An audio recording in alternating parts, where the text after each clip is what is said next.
Hey, this is Derek the Lion Parker, and you're listening to the Sheriff Broadcast.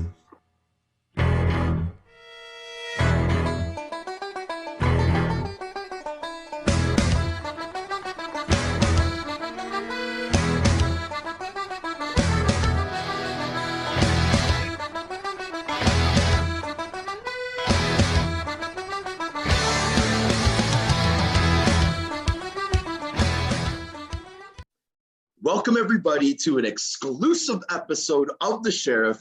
Guys, today I am blessed to actually have one of my favorite teammates of all time with me right now. Now, ladies and gentlemen, there's times in every hockey player's career that obviously hold a special place in their heart. For me, that was playing provincial junior A and then eventually graduating to major junior. My guest today, ladies and gentlemen, was my fellow rookie teammate for the Pickering Panthers, and then the following season at the next level for the Sarnia Sting of the Ontario Hockey League. My guest was Rookie of the Year in Junior A with Pickering. I was very, very proud of him. He would then graduate to the OHL, scoring an amazing 162 points, which would earn him a scholarship to the University of Prince Edward Island, ladies and gentlemen, where he would dominate and score 95 points in 83 games. Currently the head coach of the Clarington Flames, a great friend, father, and role model. Ladies and gentlemen, without further ado, Mr. Luc Chiasson. How are you doing this evening, my friend? I'm great, buddy. That's a heck of an intro. You're the man. Well, dude, I had to, you know what? Like, I'm a little bit nervous. Like I said before the recording, I get a little bit nervous when I have my buddies on, my old buddies, because man, I'm reminiscing too, man. I'm nostalgia and nostalgic and all that kind of stuff when I get into these shows. So it's kind of hard for me to be the host sometimes because I just kind of want to go off and talk about different things. But in a way, though, Luke, I think the listeners appreciate it because I think these are kind of the best type of podcasts, man, when people have so much in common and they're really able to kind of get down to cool stories. So, dude, I'm happy to have you on. We were talking before the recording. It's been a long time, man, since we talked, bro. Like a long time. Like I know you just mentioned like when you might have texted me or something, but I think the last time that we may have seen each other, bro, is when we played together. No? Yeah, Like, I don't know if we got together after the O or anything like that, but I feel like, yeah, we're so close. Like we've always texted and kept in contact and stuff like that. And our careers were very similar as far as like where we were and how we progressed and where we went. And I always kept an eye on you in the O after we left Sarnia. Like it was just we had very similar paths. Obviously, yes. Very, very different hockey players, you being super tough and me being more of like a points getter or goal scorer kind of thing. But I was so proud of you, man. I love your podcast too. Like I watch, and I'm super proud to be on. Thanks for having me on. Well, dude, I'm telling you what. No, and no problem, brother. I appreciate you coming on because, you know, obviously you met my mom, and you know I'm lucky enough that I'm able to do these recordings from my mother's house in Scarborough. And I was saying to my mom before the recording, you know, Mom, Luke was probably one of the biggest characters that I played with, man. Like, I want to get into the Pickering Panthers and Sarnia a lot because, man, we got a lot to talk about. But before I do that, Luke, I like to go to the beginnings. So now, Hockey DB has Whitby. Is Whitby the birthplace, or is that just tell me, is Whitby the birthplace? Yeah, Whitby's the birthplace. Whitby's where I started like most of my hockey career. That's where I played like recreationally in Oshawa. And then when I first started playing like rep hockey was through Whitby. The story goes through Dave Branch. So I played double A coming up, and then Dave Branch got the triple A team, I think in Bantam. And yeah, so the 82s. The 82s, yeah. The 82s, that's another thing we should chat about, but the 82s, what a year. Like if you look at the players we got to play with, we were a lucky bunch. But yeah, so Dave Branch got the Bantam AAA team. And I've been playing AA for a number of years, and I was just like, I don't know if I'll make this team. I always went out, always tried my hardest, always gave it my all. And then, yeah, Dave took the team, and the first year he took it, he brought me on, and the rest is history. Like we played AAA all the way up, and then that's what brought me to Pickering Panthers. So I played, I think, Bantam, minor Bantam, major Bantam with Dave, and we won like the silver stick. We went to provincials, like all Ontario's, things like that. It was an amazing team with, I know that you know a bunch of the guys off that team who played in the OHL and stuff like that. So amazing hockey team. We really battled like Peterborough a ton and Quinny a ton, and a bunch of those guys. Like if you went to like under 17s, under 18s, all that stuff, every single guy, a lot of the guys were Peterborough, Whitby, and then GTHL guys, right?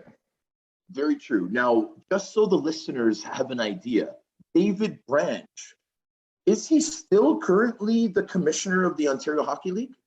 I think he is. I've kept in touch with Dave here and there. Like I think he lives in the Whitby area, so he's in the Durham region for sure. He has been in the past, and I've seen him from time to time and just kind of chat with him every time I get a chance to talk to him. It's always awesome to talk to him.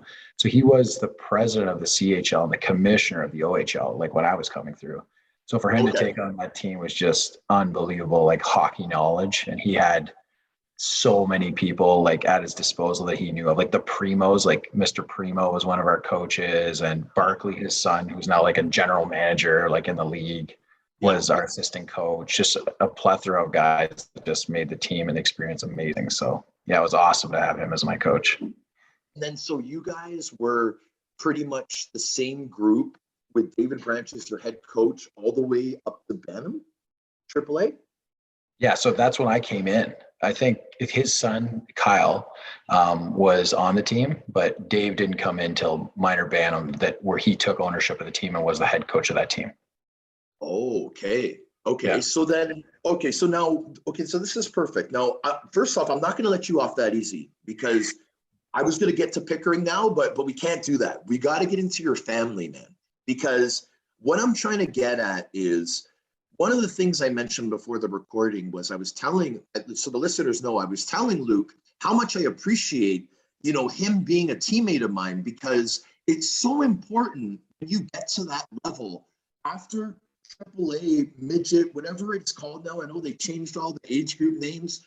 Once you make that next step, junior A or junior B, and if you were lucky enough to make it to provincial junior A, if that's what it's still called too, that's a big part, because now you're playing 20, 21-year-olds. Now you're on the road. There's team buses involved. There's bigger crowds. It's a lot different. And you could be good enough. You could have the ability.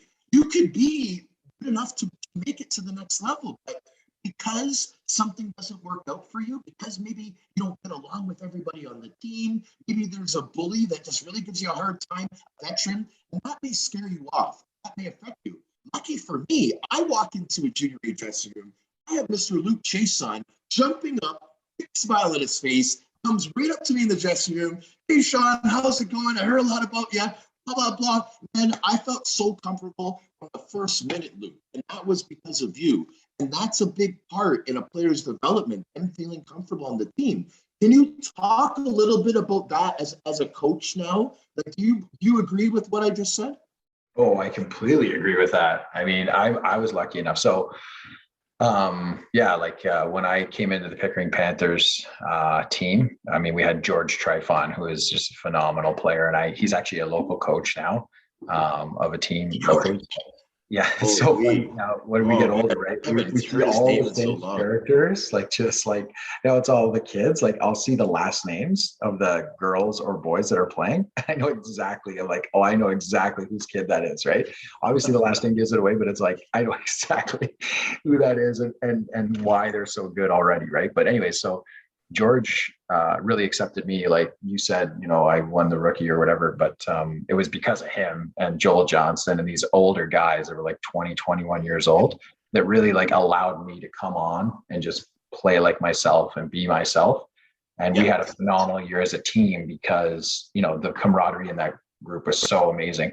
You hit the nail on the head when you said, we came in, I think I was like 15 years old. I was either 15 or 16 years old in that team. Yeah, man. You remember our team captain was Bill Duncan. He was like 20, 21 years old. So I remember coming in the room, going home at night being like, there's guys in there who are 21 years old, talking to my parents or talking to my family about it.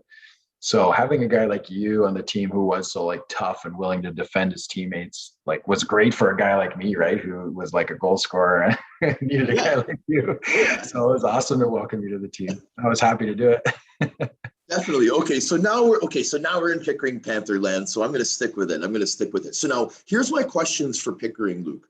How did you get recruited by the Panthers? Like, how did you decide to go there? Because you must have been one of the top, players that were looking to go to the next level, especially from the region. So how did you make that decision to go to the Panthers?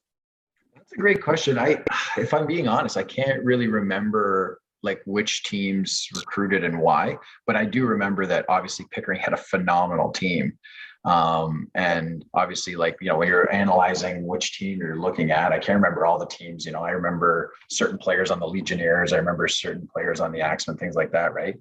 But looking back on that time, I assume it's because that team was so fantastic and we were going to be given an opportunity to excel, right? There's certain teams that, maybe they say like, if you come on, you're going to play this role or that role. I think on that team, when I don't know if it worked out that way or if it was something that we discussed beforehand, but obviously we got to play big roles on that team where we actually got lots of ice and lots of opportunities. Like I remember playing power play, penalty kill as 15, 16-year-old. So that's probably why we went that way, and with the amazing talent that was on the team. So you're gonna have great guys around you, great coaching, great team members, right? So it worked out great.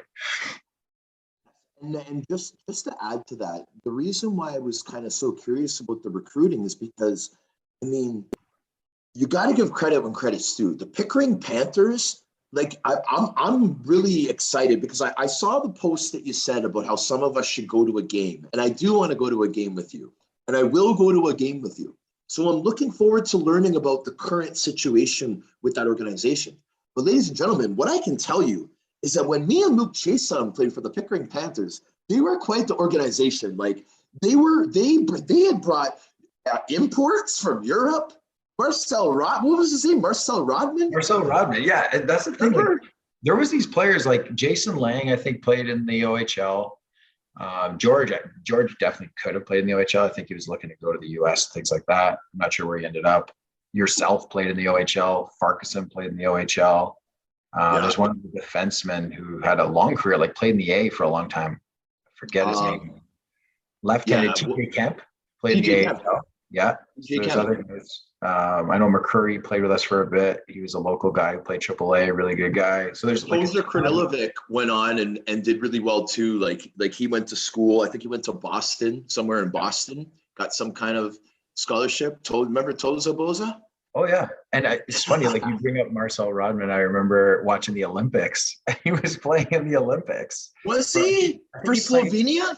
Slovenia, yeah. So it's like obviously not Team Canada, but a team that you're watching it and you're saying, I played with them on the Pickering Panthers, and he was a skilled guy, like very skilled player. Don't take anything away from him. Very skilled, but different player, right? Like from North America. So over there, he obviously excelled. But very. So, yeah, dude. So okay, so ladies and gentlemen, we had a guy that ended up playing for their national team in Slovenia, import for our Tier 2 provincial junior A team. We had guys like Johnson. Johnson must have been getting paid, man. Come on. That was a long time ago, right? Things are different now. Man, when I talk to guys that played in the Quebec League back then and then now, we can talk about, the bikers being involved because it's over now, right? It's not current. Yeah. It's only a problem when you talk about iffy stuff when it's current. Johnson must have been getting like an OHL salary is not that much, but Johnson must have been getting compensated because he was one of the best players in the league. George, the fact that he was there, they must have done a good recruiting to keep him there. You know what I mean? And then I don't have any insight on that. I have no idea. I mean, it's a possibility, but I don't know. Like I remember back in the day, Joel and George just being like very skilled and loving the game. So I don't know if it was a function of trying to go the US road, because back then, and I think still to this day, you can't go and play in the O. Like I think George, his career, he excelled maybe at like the 18, 19 year age. So then at that age, you're like, well, if I go play 1 year in the O, like what am I going to do with that? Whereas he could have went to the US, right? And he was an amazing player. So I don't know what I don't have any insight of that, but I don't know. They were definitely very skilled and could have played at levels higher than tier 2. That's for sure. 100%. So now here's the other thing, Luke.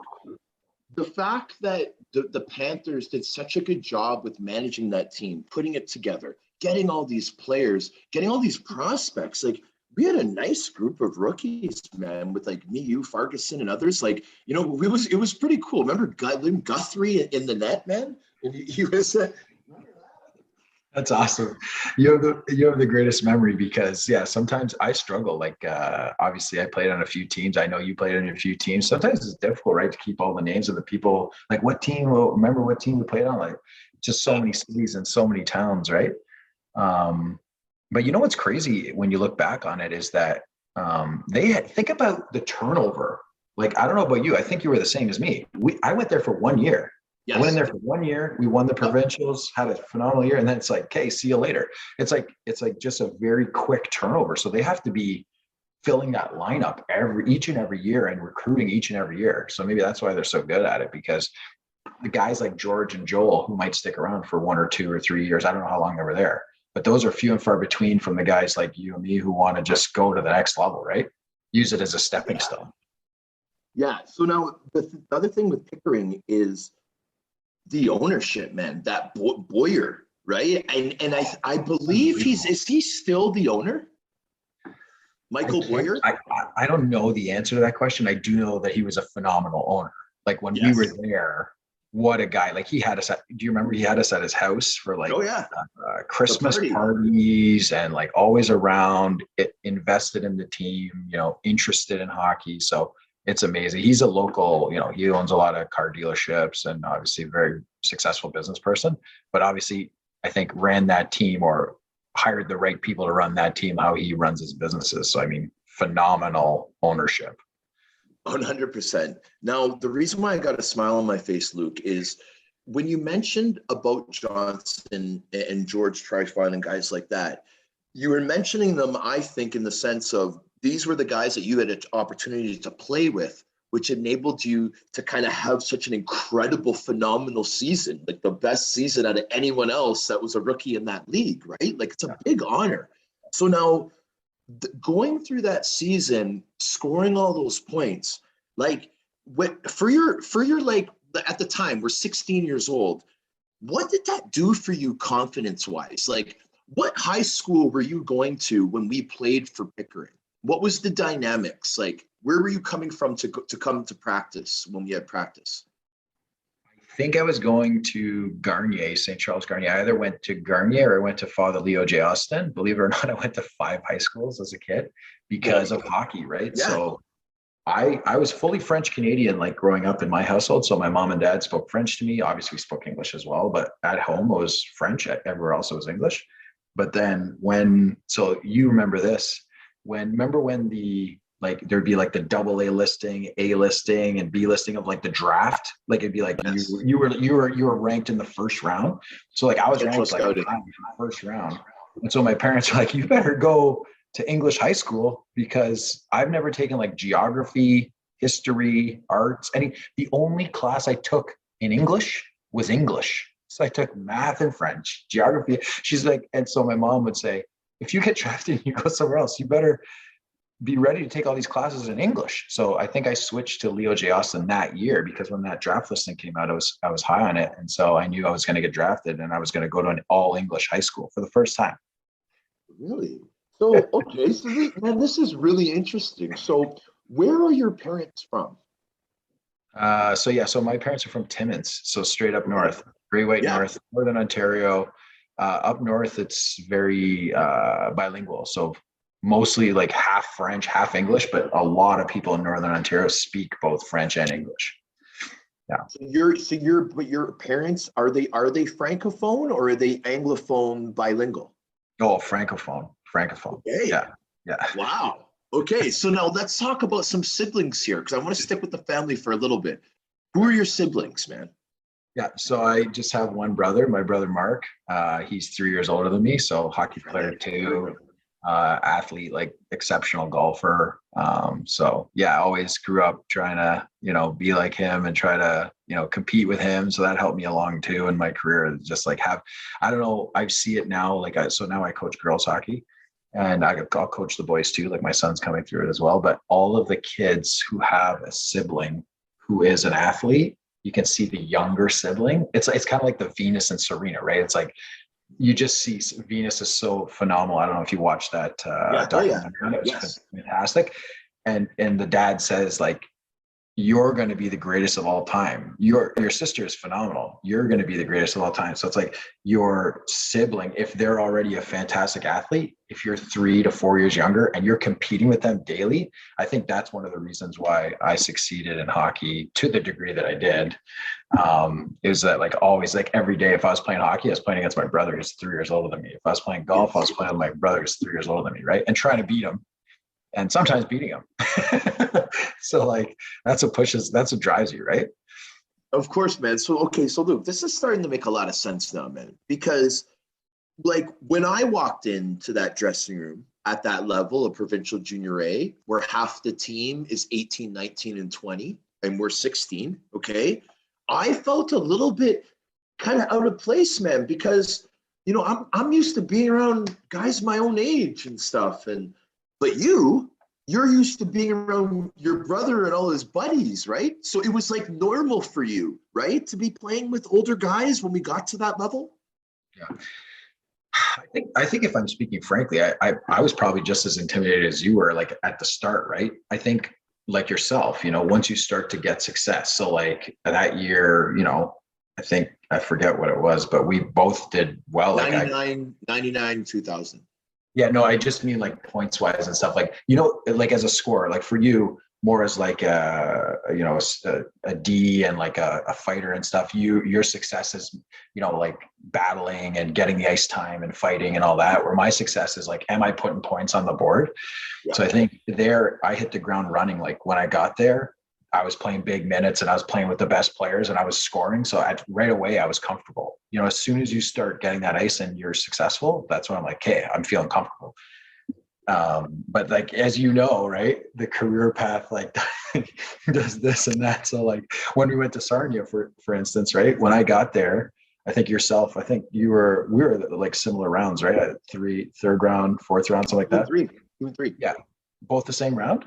No, 2 and 3, like second round, third round. Yeah. So it's like when you get there, like things are expected of you. And, when we first got there, like you're getting all this, but then as you remember, then there's like a head coach change, right? Things like that happen. And that's what derails you, right? Like I always tell people, I play hockey now, like a lot with people. And some people will say like, how did you not go here? How did you not go there? And I think there's more luck and there's more chance in this thing that anybody realizes. I know guys, they're just such phenomenal hockey players, like beyond phenomenal. Like think a guy like George Trifon. That guy is phenomenal hockey player, grinder, thick, like aggressive, scoring, hands, tough, all the pieces. Yeah. In today's game, he would be a massive like star or like somebody who had a chance to do great things. In our era, like someone like you had a much better chance, tall, tough, strong, right? As opposed to like, let's say like a Johnny Gaudreau today, does he even get looked at? Like does Johnny Gaudreau in 2000 even make it to the NHL? I really don't think so, Luke. Yeah. I don't. Like you think of a guy like Corey Locke. You think of like I always talk about Corey Locke. I'm like, this guy scored like 200 points a year. He didn't get a sniff for the NHL. It doesn't make sense. Like what was going on back in 1999, right? That's what was going on. I know. I totally agree with you.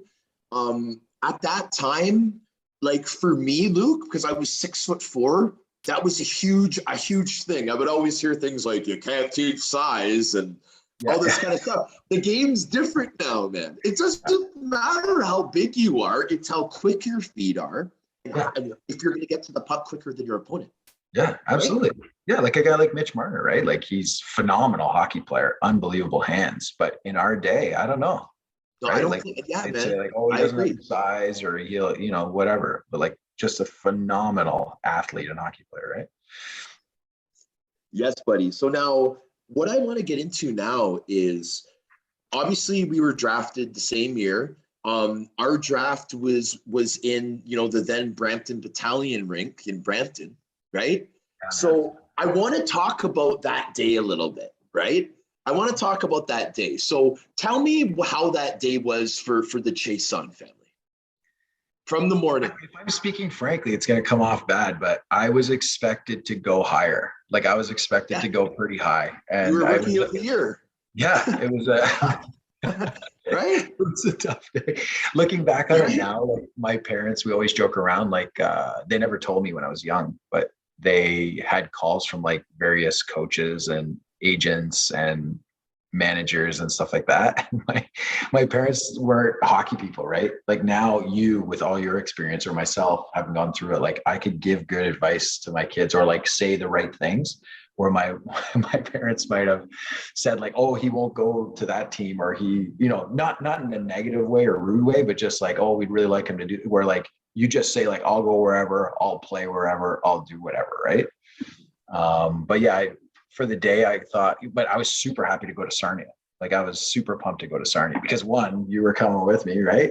We were going together, and they had Himmelfarb Himmelfarb the fourth round, Henner in the first. Underage pick, So I really felt like we had a good chance there, and we did. We all made the team, right? Which is fantastic. And it was unbelievable going back to ownership. Dino Cicerelli, the owner, just unbelievable to practice with him.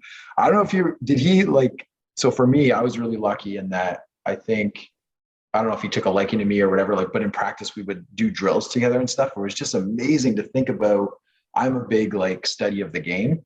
And I mean, this is a guy who had 600 plus goals in the NHL, doing drills with me. It's like, this is the greatest thing of all time. And at the time, when I got drafted, there was Mark Hunter.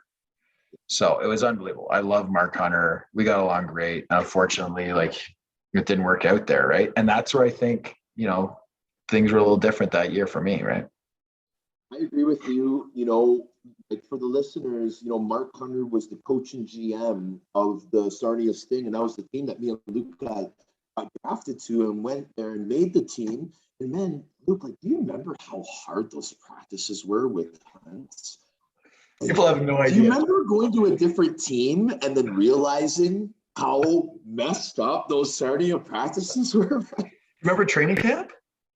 Yeah, man. There were setting up fights in the dressing room. You're fighting this guy, you're fighting this guy. I was like, oh my God. I don't know if we were 16 or 17, just being like, what did I get myself into? That was crazy. Man, I'm telling you, I know you played the whole year. I left halfway through because after Hunts got fired at the Christmas break, I got traded to Kitchener. So dude, when I went to Kitchener, the practices were going to a AAA Bantam practice compared to what was going on in Sarnia, man. It was I remember a drill. This is a real drill. I remember the drill being, okay, Chiasson, you're at the hash mark and you have to stay on the wall. You can't leave the wall. You just grab a puck. You have to stay on the wall. And then Ryan Van Buskirk would come in and run me from center ice, that's the drill. The drill is I have to stay on the wall. Ryan Van Buskirk just smokes my head into the glass. Be I don't know what's going on. You remember what was his name? The Russian, not Buterlin, but Ribbon. Maxim Ribbon. Ribbon. Holy! I remember Scott Heffernan stopping him on a one-on-one, and Ribbon wound up a clapper at his ankle and broke his ankle.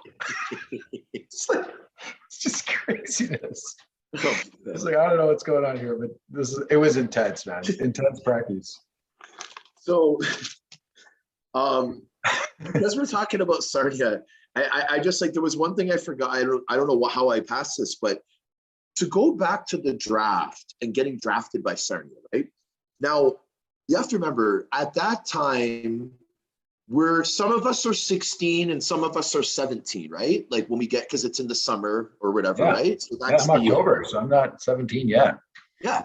So up to that point in any human being's life, their family is involved in everything through and through, right? So what I like to talk about, guys, that, OHL draft, NHL draft is, do you feel that it's a family accomplishment for a player to be selected to a level of that height, because it's almost like a symbol of we're recognizing this family to go to the next level. Because, dude, we're 17 years old. We're not driving ourselves to the rink the last 5 years. If we're lucky, we just got our G1. Like, you know what I'm saying? Like, Now you looking look at back, it that way? yeah. Like, Yeah. I have a 9-year-old daughter and I have a 5-year-old son. And so now I've been like I started both of them at 2, where I'm on the ice with them, like buzzing, like trying to get them going. And now having been coaching my daughter for the better part of 6-7 years, yes, I completely agree with what you're saying. And no, like I always appreciated what my dad and my mom did for me. My dad coached me a lot. My mom was always there for everything, never missed anything, and loves hockey. Like my mom adores hockey. It is a family thing. I will say for me, I'm lucky enough to say for me, it's a family thing.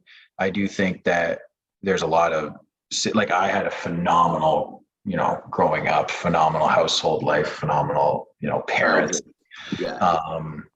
For some, it's not, right? For some, it's almost like an escape of whatever they need to get out of. And I've seen that as well, especially at the OHL level. Like that's what blew my mind. I thought you were going to go down I remember after getting drafted, I've always been living at home, living with my folks, living with my brother, right? I remember we got drafted, and I think I was 16 at the time, or 17, whatever. And we're driving down the road. Like, am I going to live in that house? Am I going to live in that house? Like, it's just like some random neighborhood in Sarnia. It's like, I don't even know where I'm going right now. And like, it's crazy. But yeah, to your question, for those lucky enough to have that household where the mom and dad are both involved, or where the dad is involved, or where the mom is involved, and they're, whatever the situation is, it is absolutely amazing to get drafted. And it is a reflection on not just, it takes a village. They talk about it takes a village to raise a child. It takes a village to raise a hockey player. And it's not just the coaches. It's like the parents, it's the managers, it's the trainers, it's the everything, the teammates, to your point, right? Now, we were lucky to have some phenomenal teammates, like on my Whitby team, like just a phenomenal group of guys. If you have those really good players, then every single drill, I think you remember me, right? I want to be at the front of the line. I want to be first to finish. And if the guys are unreal, like it's just going to force you to become good, right? If you have that drive yourself. Exactly. So now I like where you went there with the houses thing, because now I always remind the listeners, guys, some of the players 16 if they're underagers, but a 17-year-old, all the things that is going through his mind, all the hormones, having to worry about school, having to worry about practice, having to worry about girls, all these things on your mind, impressing your parents, impressing your buddies from back home, and now you're going to a family that you've never met before, and you're expected just to live there in harmony and get along with them in one shot. And wow, is that ever a lot to expect from a 17-year-old, my friend? Right? It's a big deal. I was lucky to have, I got traded a few times like yourself.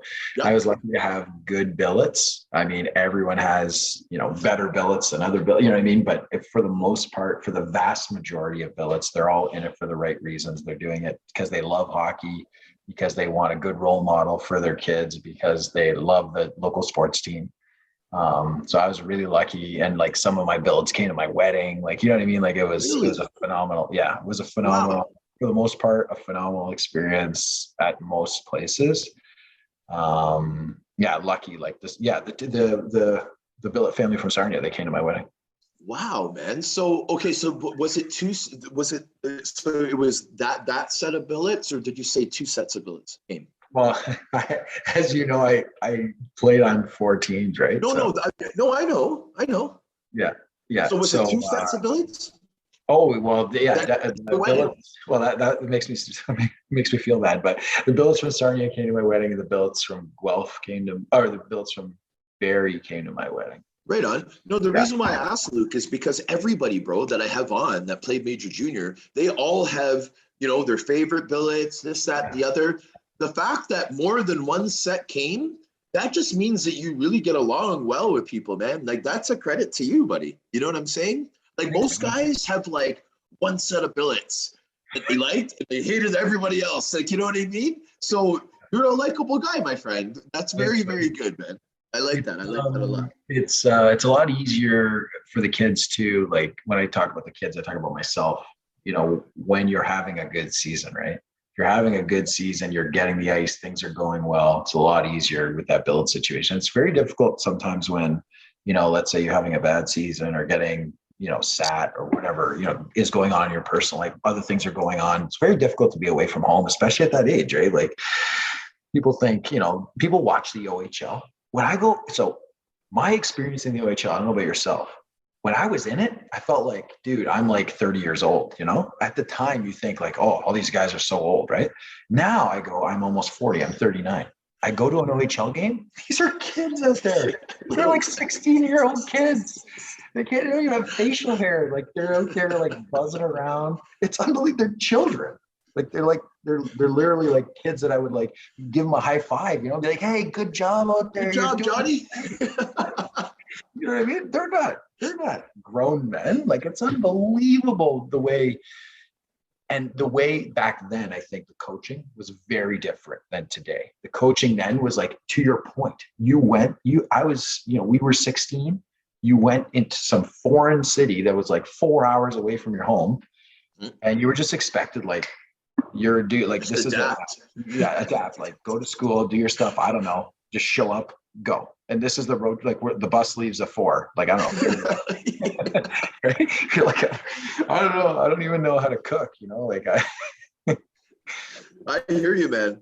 So, okay. So this is what I want to get into now, buddy. Let's talk about this kid, Luc Chiasson, that entered the OHL because, brother, I'm a stat guy, right? And what I'm seeing here is drastic improvement year to year. What does that tell me as a stat guy? It tells me that Luc Chiasson was incredibly coachable. It tells me that you embrace the systems, man. You got better every year, right? You improved yourself. You got stronger. You growed as a player, if I could say it like that. One thing that I really thought was cool is the fact that you doubled your point total from your second to your third season in the league, man. You doubled it. Tell me about this. Tell me about this. Like, do you think it was it a confidence thing and just getting older and stronger? Or was every year literally a better situation and you just embraced it? Like, how would you explain that kind of improvement, man?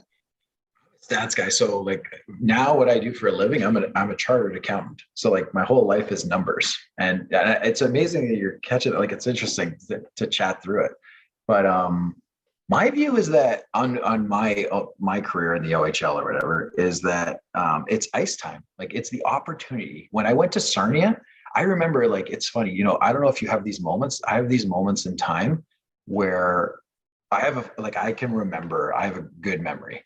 And I can remember, I think it was like one of the first games of the year. So Eric Himmelfarb is a phenomenal hockey player, fantastic athlete, like great hands. I think he still plays pro in the KHL or like in Swiss or somewhere. Dell, I don't know. Phenomenal guy. You remember him, right? So yeah, you know, great hands. And I remember in camp, I felt in camp, I felt like it was either going to be, he was going to be the center on, I don't know, the third line or second, whatever line it was going to be, or I was going to be, right? Like I felt like I was okay. Yeah. And I remember in this game, I think it was like Oshawa Generals or something at Sarnia, and I had a breakaway late in the game and I didn't score on it. This is like early in the game 2 or game 3. Yeah. And he had like one goal, or I forget what he did, but he had a nice goal or something. And I just felt like that year, little small things like that happened where it was like, didn't get over the hump. You know what I mean? And then Mark Hunter, who was a big fan of mine, that's the other thing that people don't realize. It's like, I see these guys in the NHL, and like, here's an example, Tyson Barrie, right? He's in Toronto. He's playing a system that isn't allowing him to excel. He's playing a system that you can just see he's clenching the stick harder. He's worried about whatever the media. I don't know what's going on. I can't explain it. But then he goes to another City the next year, and he leads the entire league in scoring from a defenseman perspective. Yeah. Nothing to do with Tyson Barrie, right? Has everything to do with the surrounding and the opportunity that he's given and how he's given that opportunity. I think in Owen Sound, which was my second year, given the opportunity a little bit to like kind of get to play, like those that haven't played in the O or whatever don't realize the phenomenal players you get to play with, right? Oh, so yes. like every year you play with guys who end up playing in the NHL. Like our year in Sarnia, we had the team captain of the World Junior Team Canada as our captain. Yeah. Like people don't realize that, right? It's like Mike Van Ryn's on the bench. And it's like, well, I see him, I go home and I cheer for him at, December 26th when this thing starts. But in Owen Sound, got to play with Joel Ward, who was a phenomenal. Wardo, unreal. Great guy. Amazing success, right? So playing with guys like that, playing with Siska, Dan Siska, who ended up playing, had a long career, amazing stats. Greg Jacina, who played in the show. Juice. So I got a taste, right? And that's where the luck I think comes in. If I got to play with Siska and Jacina for the whole year, I think you see the stats that like are like Barry's stats. But it's like you get like 5 games and then something, you know how it is. You get something happens and then you don't. Yeah. But I think in those times with us, I think that's where the coaches did the players a disservice. Tell me how you feel. I'd love to get your feedback. I felt like I was playing to not get sat. I was playing to not make, I was so afraid to make a mistake that I couldn't excel. Because in our day, if I didn't chip one puck out or if I didn't get one puck deep, I sat 3 games in a row. Yeah. I remember a game, Sean. My parents drove all the way to Owen Sound. Okay. I got to play, I think I was playing with Siska and Jacina. I scored a hat trick in like 1 period. We won like 5-3. I sat the next 4 games.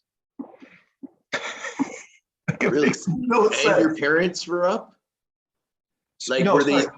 I scored. Like imagine, could you have a system where you like somebody scores a hat trick and you sit him? It doesn't make any sense. It makes absolutely no sense at all.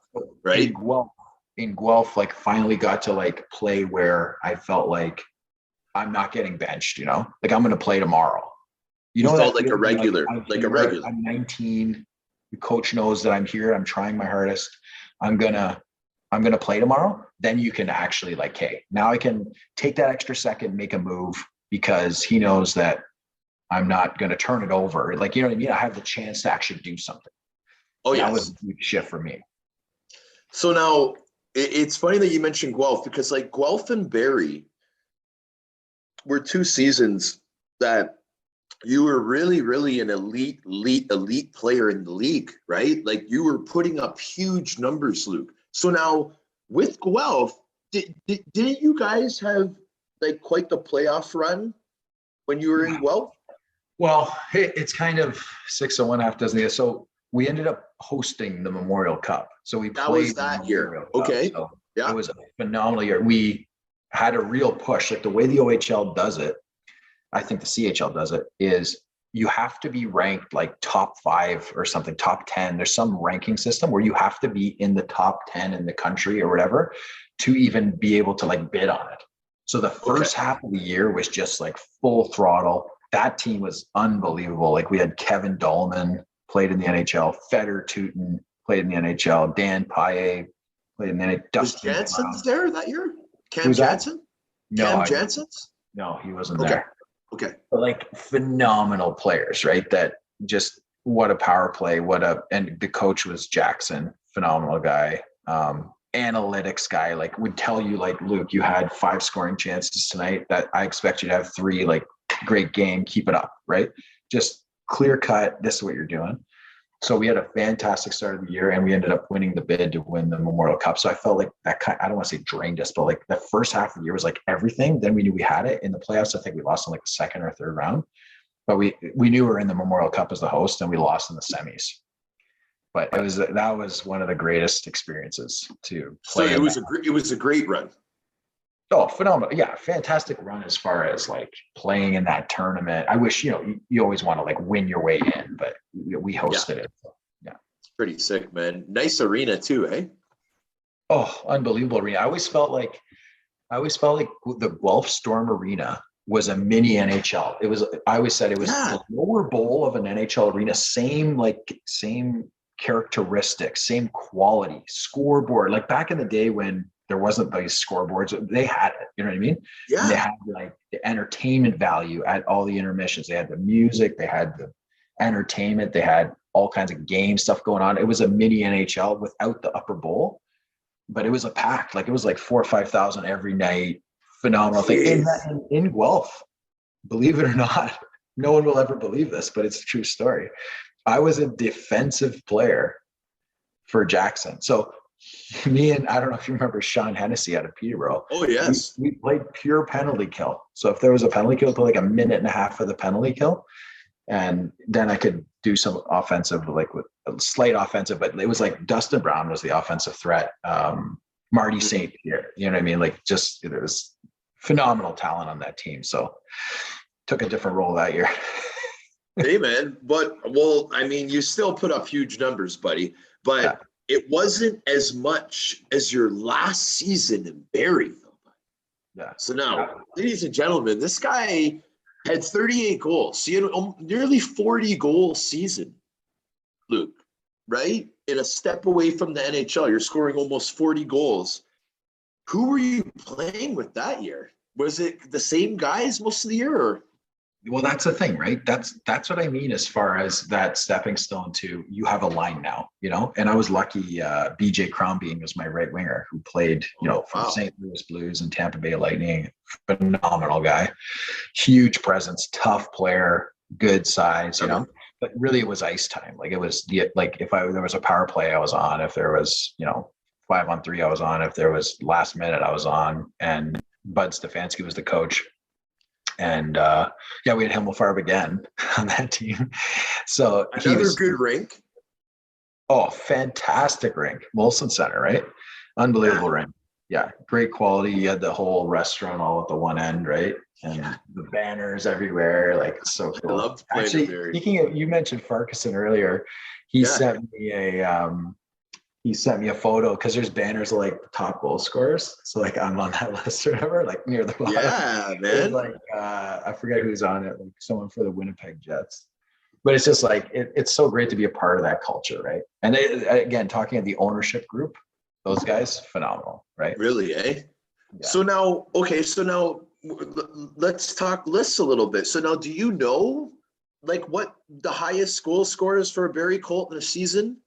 Like, do you know where you are in that? Because, 40 goals, bro, like, if you think about it, like, maybe some guys got 50. I don't think people were scoring 60 in the O. Like, 40's got to be one of the highest totals. Have you ever looked into that? It's like 10th or something like that, 10 or 12. So like there was, there's some really good players go through there. Like, there's, who's the guy off Winnipeg? Little had a bunch.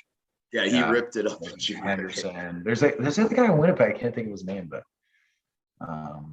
some phenomenal players. Good players have come through.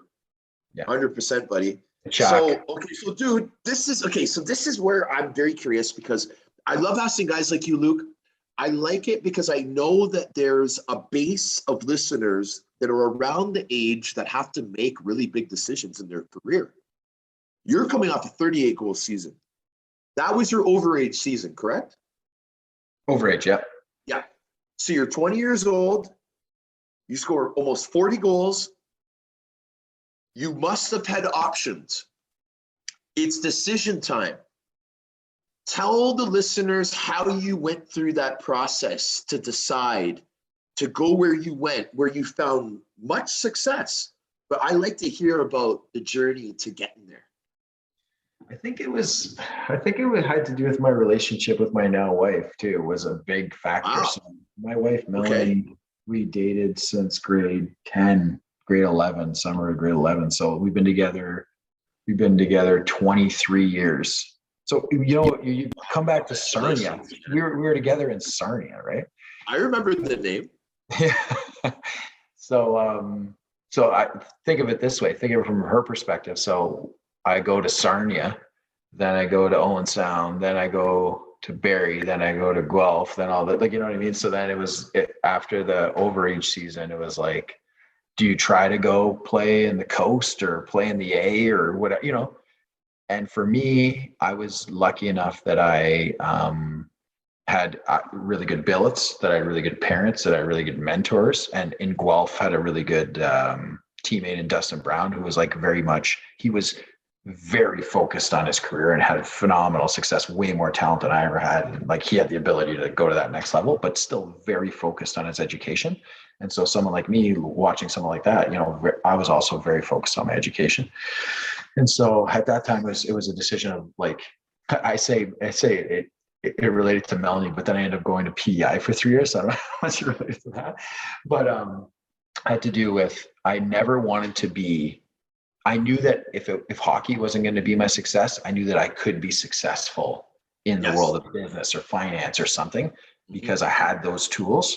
And so at that point, and you can speak to this because you went through it, going to those things, like going to the coast or going to the A, if I was lucky enough to do that, it was going to be a grind, right? And it was going to be a battle, and it was going to be something that is not defined as far as success. If I was to go there, do I have regrets from the perspective of not doing it? Maybe sometimes. Like when I look at a guy like Joel Ward, we played in Owen Sound for a year, and then we played in PEI for 3 years together. He was my right winger for 4 years of my career between the ages of 16 and 22, And that guy went and played 10 years in the show. Right? So it's like, could I have played? I think so. Do I think I had the talent to do it? Absolutely. But Absolutely. Was it a good outcome from the perspective of, was it going to happen? Very small percentage of guys that do. Whereas if I went to school, got a full ride, and did business, then I knew that I would do something with that. It was more like a probability weighting of what I thought would be good success for me in my financial future, if you will. That's an incredible answer. How did you decide on the school, though? The program? Well, you know what happened? Joel Ward gave me a phone call. So Joel Ward, so Wardo was the recruit? Yeah, Wardo recruited me. Holy. So Wardo was in Owen Sound, loved him, amazing leader, amazing player. He went to UPEI. So he was an OHL All-Star in his overage year for Owen Sound. Yeah. And then went to PEI, and he got a good deal to go there. And so that summer, when I was an overage, I got a call from Doug Curry over there at UPEI saying, we could do this.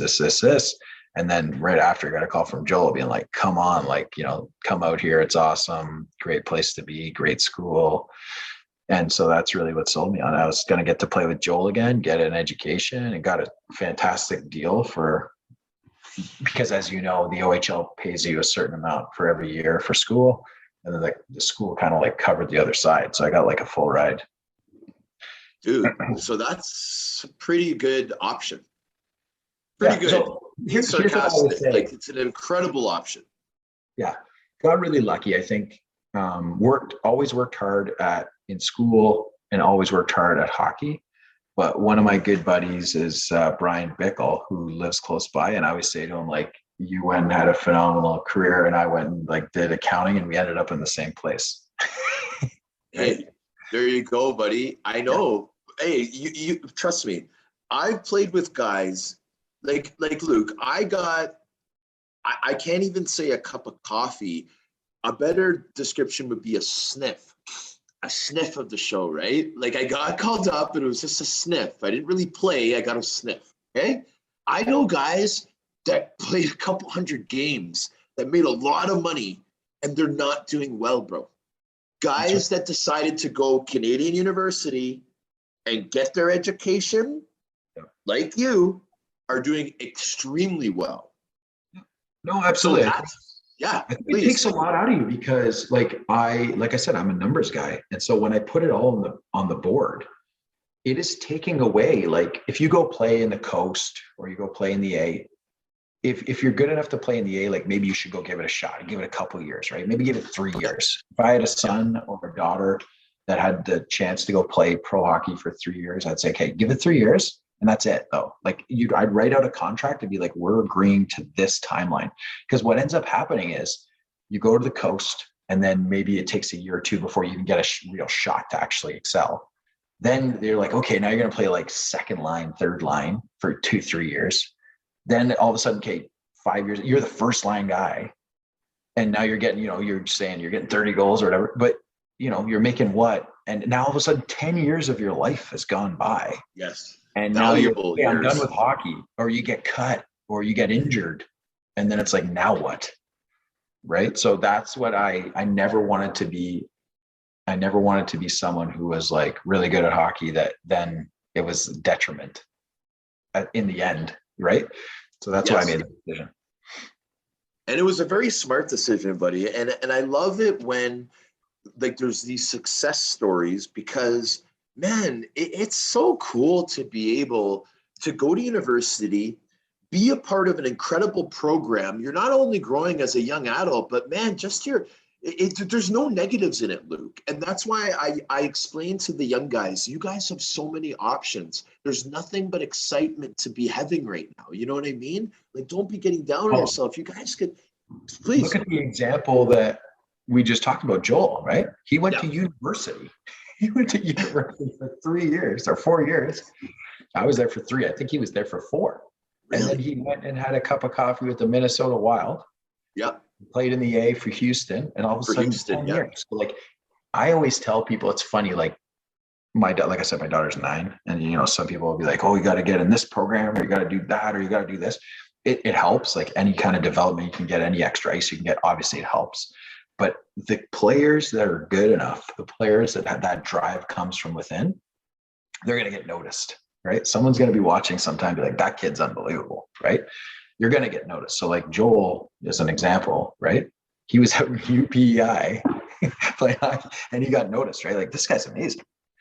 So it doesn't matter the path. If you push yourself and you're playing with good players, you can always succeed in hockey. I agree 100%. And even just to add to that, Luke, like I wanted to point out to the listeners that like where Luke is right now is where a lot of guys that may have played pro but didn't get to the NHL really wish they could be. But there's ways that players like Luke, we both played in the OHL. I've talked to guys that have come on the show, guys like Dan Sullivan. Remember Sully? Did you play with him in Owen Sound? Or was he already gone? Yeah, Sully's awesome. Okay, so you know Sully really well, right? Yeah. Okay, so Sully, he wants to work with the PHPA, the PHPA, but through the OHL, like when you're in major junior, and he wants to have like what's the skill where the trades, a trades program, right, where every major junior player will already have a couple years in, because it's like it'll be like part of like the OHL program where you could, like, instead of going to high school, you could do this, or once you're done high school, you go immediately to it, just to ensure guys don't have nothing to fall on. Not everybody's as smart as you, Luke.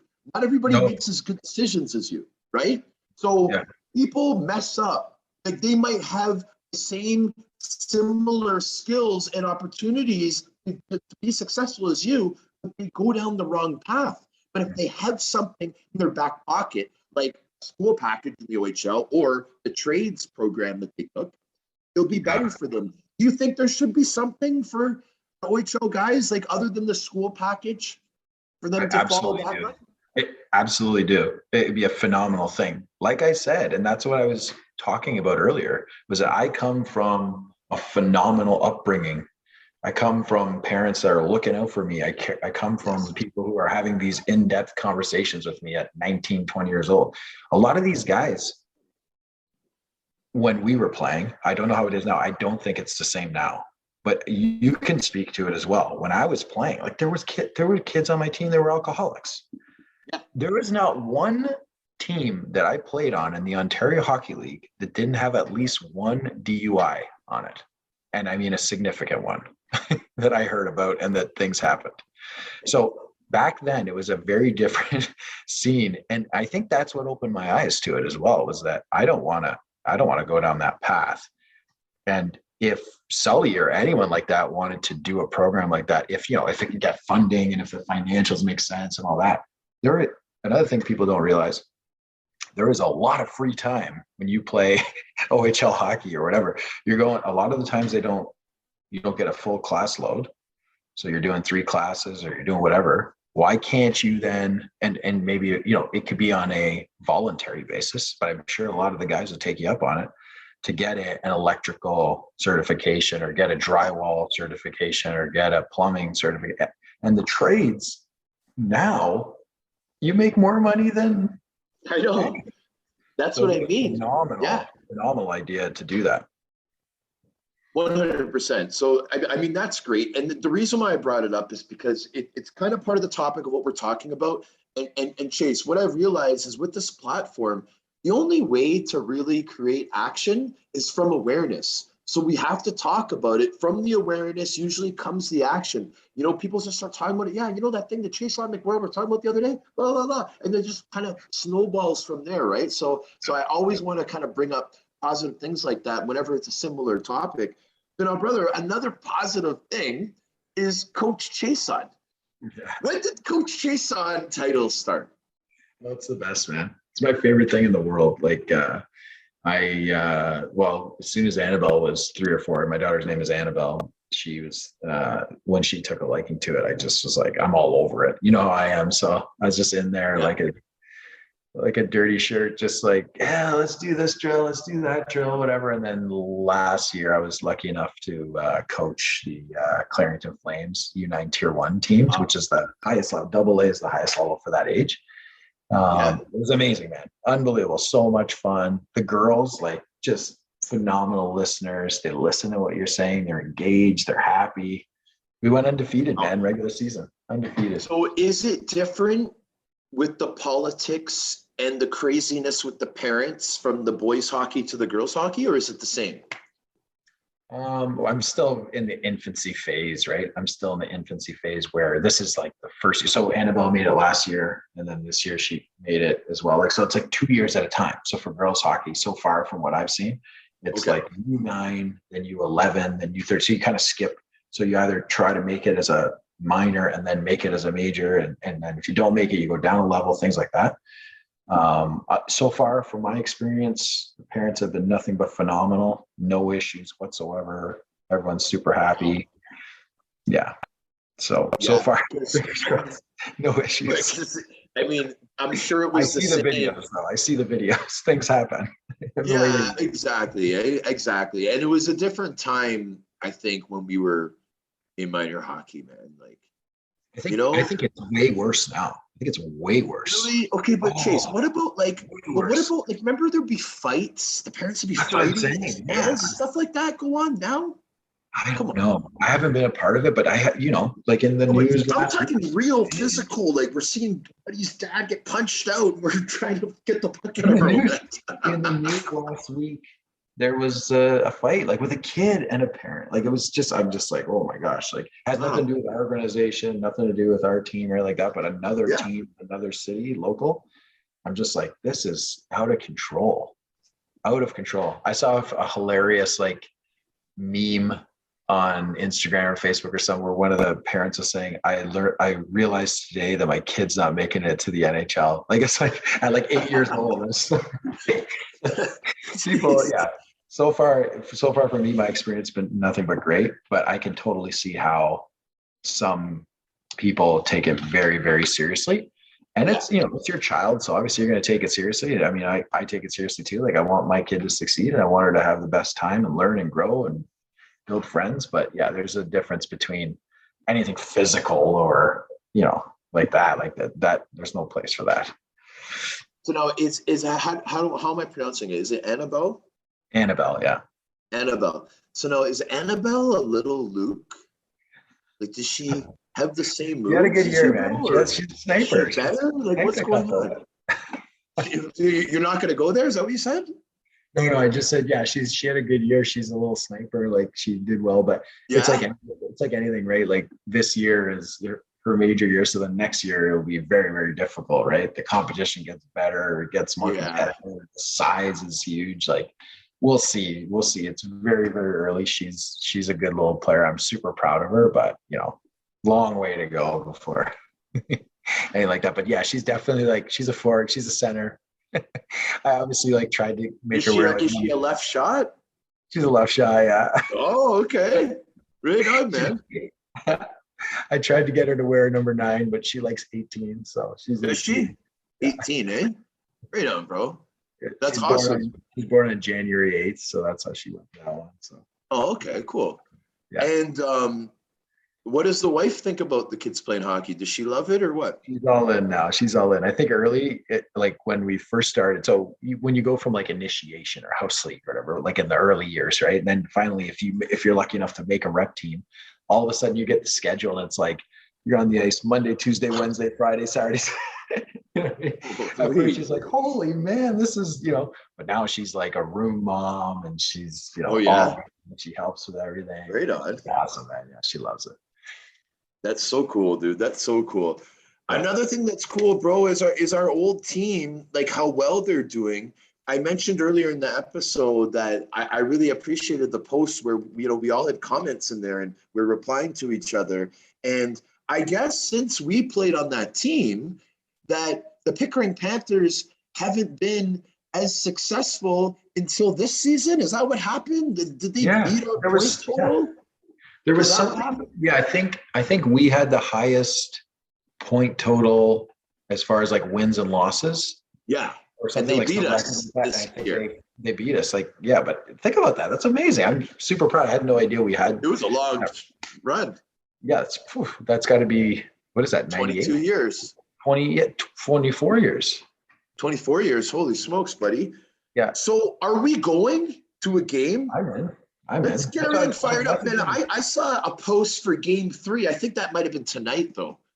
Game 3 might have been tonight. Like, people are like, pack the barn at the Pickering. Come. Like, we should go. I don't know why we wouldn't go. Like, we're all local guys. I know. So, we should go. I think Ferguson should make the trip down from Barrie or wherever he is. Yeah, I think we should get a hold of Oliver Lopez. I think he lives in Pickering, so we could, see his fro, see if he still has a fro going. I mean, there's lots of options, man.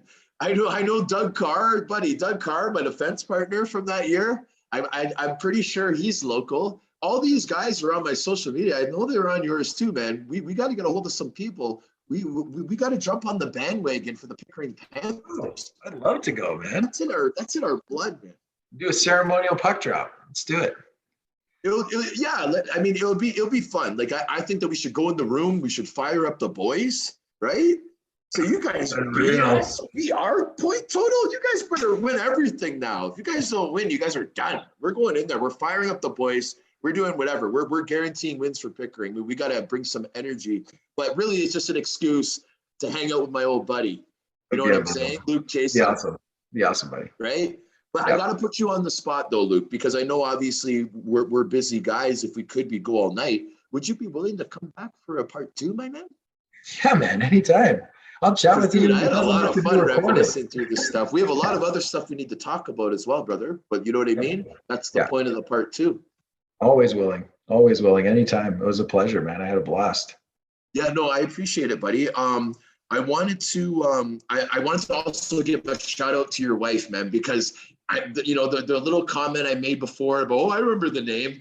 I know who your wife is, man. I know how much you've loved her since the minute I met you, buddy. And it's so cool to hear stories like that, Luc, because guys go to the O, they act all weird, they break up with their girlfriends because they think they're going to become superstars and everything gets messed up and whatever. And you guys stayed true through everything, through thick and thin. And look at you guys now, man. And I'm so proud of you. Hats off to you, buddy. Lots of respect and love, man. I love to see good people doing well, and that's what we're all about here, buddy. So hats off to you, my friend. And I wanted to thank you again for coming on. Appreciate it, man. No, it was a super great time. Amazing catching up, like throwing around names I haven't thought about in a long time, and like stories, and it's just like you don't talk about it as much, right? So when there's somebody who's like yourself, who's just we're like on the similar journey and just cross paths so many times, it's awesome to talk about. Awesome, buddy. Well, I'm so ecstatic that you came on, buddy. I can't stop smiling because I love it when I get my buddies on. But guys, I'm going to thank the listeners for tuning in to another episode of The Sheriff featuring my buddy, special guest, Mr. Luc Chiasson. We're going to sign off here, guys. Woo!